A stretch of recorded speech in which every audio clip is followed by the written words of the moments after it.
नमस्ते दोस्तों, मैं हूं विमल और आज हम सीखेंगे सेल स्क्रिप्टिंग में फंक्शंस कैसे काम करते हैं। जैसे सी में फंक्शंस होते हैं, पाइथन में फंक्शंस होते हैं, ऐसे शेल प्रोग्रामिंग में ही फंक्शन होते हैं।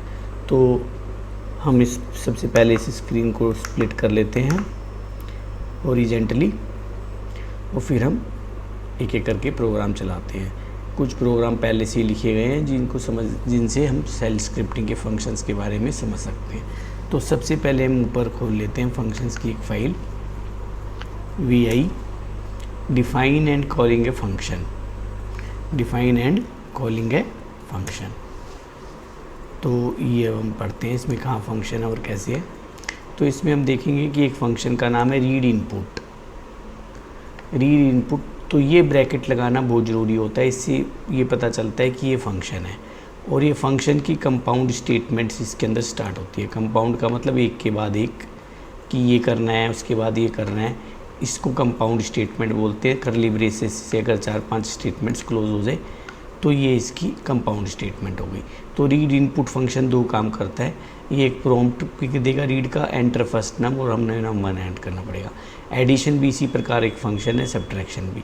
और यहाँ पे हम इसको कॉल कर रहे हैं, रीड इनपुट्स फंक्शन को कॉल कर रहे हैं, उसके बाद एडिशन को कॉल कर रहे हैं, उसके बाद सब्ट्रैक्शन को कॉल कर रहे हैं।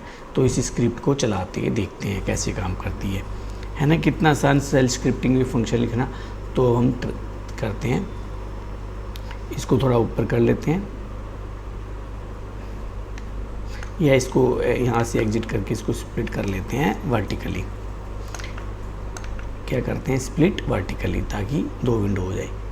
तो स्क्रिप्ट का यहाँ पे देखते हैं क्या नाम है। स्क्रिप्ट का नाम देखने के लिए वी आई एडिटर में क्या करना पड़ता है, escape:f।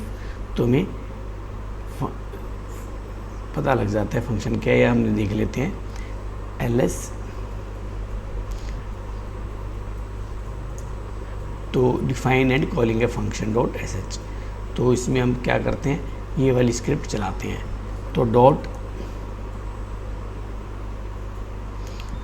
Shift control C, shift control V, define and calling, ऐसे करके देख लेते हैं क्या बनता है। तो एक तरीके से हम ये कमांड दे रहे हैं। ये कमांड जब देंगे तो ये क्या पूछ रहा है, एंटर फर्स्ट नम। सबसे पहले कौन कॉल हुआ, डेफिनेशन के वक्त कभी भी फंक्शन कॉल नहीं होता दोस्तों। सबसे पहले फंक्शन कहाँ से, ये तो केवल डिफाइन कर रहे हैं हम रीड इनपुट्स, तो यहाँ पे से स्क्रिप्ट नहीं चालू होएगी। यहाँ पे भी हम किसी फंक्शन को डिफाइन कर रहे हैं, ये भी स्क्रिप्ट चालू नहीं होएगी। ये भी यहाँ पे भी कुछ नहीं, सबसे पहले स्क्रिप्ट यहाँ चालू होएगी, क्योंकि यहाँ पे हम रीड इनपुट फंक्शन को कॉल कर रहे हैं। तो हमने रीड इनपुट फंक्शन को कॉल किया, रीड इनपुट फंक्शन को सेल स्क्रिप्ट ने कॉल किया, तो सेल स्क्रिप्ट के ये थ्रेड कहाँ पे पहुँच गया, रीड इनपुट फंक्शन के पास पहुँच गया। रीड इनपुट फंक्शन के पास 2 स्टेटमेंट है, एंटर फर्स्ट नम और num 1, वो हमें एंटर करने के लिए कह रहा है। तो हम num 1 एंटर कर देते हैं, 1 2।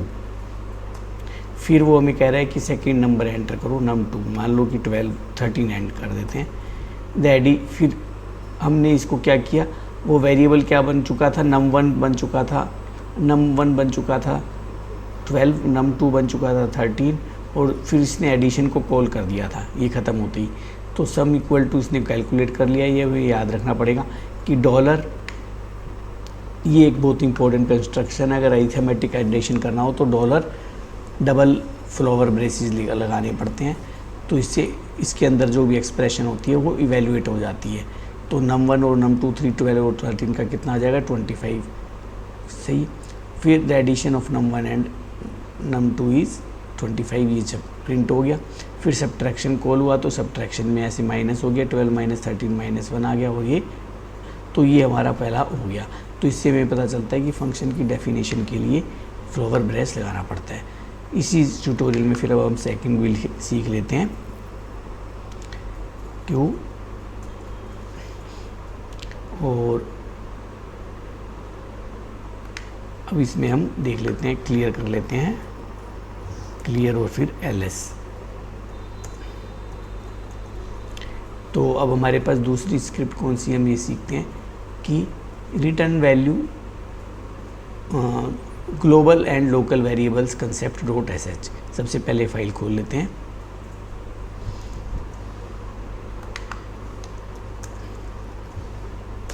इसको खोल लिया।